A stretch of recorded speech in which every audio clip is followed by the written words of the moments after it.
നിലമ്പൂരിൽ ട്വിസ്റ്റ് സംഭവിക്കുകയാണ്. PV അൻവർ തന്നെ മത്സരിക്കുമെന്ന തരത്തിലേക്കാണ് ഇപ്പോൾ കാര്യങ്ങൾ എത്തി നിൽക്കുന്നത്. ഉറച്ച നിലപാട് എടുത്തിരിക്കുന്നത് അൻവർ തന്നെയാണ്.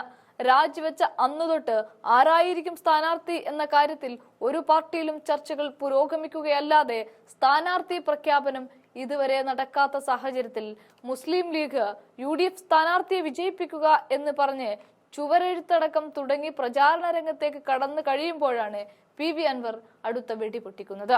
തൃണമൂലിന്റെ സ്ഥാനാർത്ഥിയായി താൻ തന്നെ മത്സരിക്കും എന്ന്. UDF മുന്നണിയിലേക്ക് തെരഞ്ഞെടുപ്പിന് മുൻപേ പ്രവേശനം സാധ്യമാക്കാത്ത സ്ഥിതിവിശേഷമാണ് ഉള്ളത് എങ്കിൽ തൃണമൂൽ പാർട്ടി സ്ഥാനാർത്ഥിയായി മത്സരിക്കുമെന്ന മുന്നറിയിപ്പാണ് ഇപ്പോൾ നൽകുന്നത്. ഇത് കോൺഗ്രസിന്റെ കുരുക്ക് വീണ്ടും വീണ്ടും മുറുക്കുകയാണ്. കാരണം കഴിഞ്ഞ ദിവസം MLA AP അനിൽകുമാറുമായി അൻവർ കൂടിക്കാഴ്ച നടത്തിയിരുന്നു.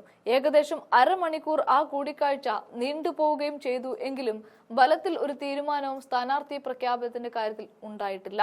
പക്ഷേ അവിടെ രാജി പ്രഖ്യാപനത്തിന് ശേഷം മാധ്യമങ്ങളോട് പറഞ്ഞതുപോലെ തന്നെ VS ജോയി മത്സരിക്കട്ടെ എന്ന തന്റെ തീരുമാനമാണ് അന്ന് അവർ അറിയിച്ചത്.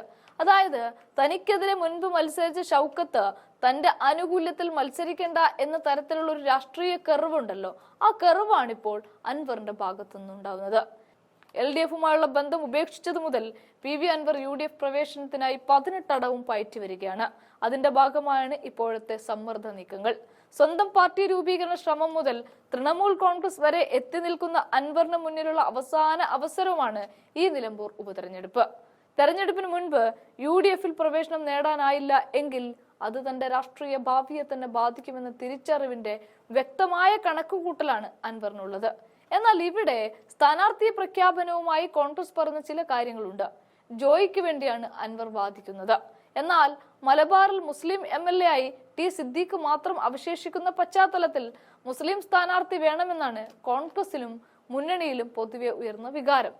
പെന്തക്കോസ് വിഭാഗക്കാരനായ ജോയിക്ക് വേണ്ടി കത്തോലിക്ക സഭ വാശി പിടിക്കില്ലെന്നും കോൺഗ്രസ് കണക്ക് കൂട്ടുന്നുണ്ട്. ചുരുക്കത്തിൽ UDFിൽ കയറുന്നതിന് മുമ്പ് തന്നെ അൻവർ കോൺഗ്രസിന് വലിയ തലവേദനയായിരിക്കുകയാണ്. ഇങ്ങനെയുള്ള ആൾ മുന്നണിയിൽ കയറിയാൽ എന്താകും അവസ്ഥ എന്ന ചോദ്യവും ഇതിനോടകം തന്നെ പാർട്ടിക്കുള്ളിൽ നിന്നും ഉയർന്നു കഴിയുന്നുണ്ട്.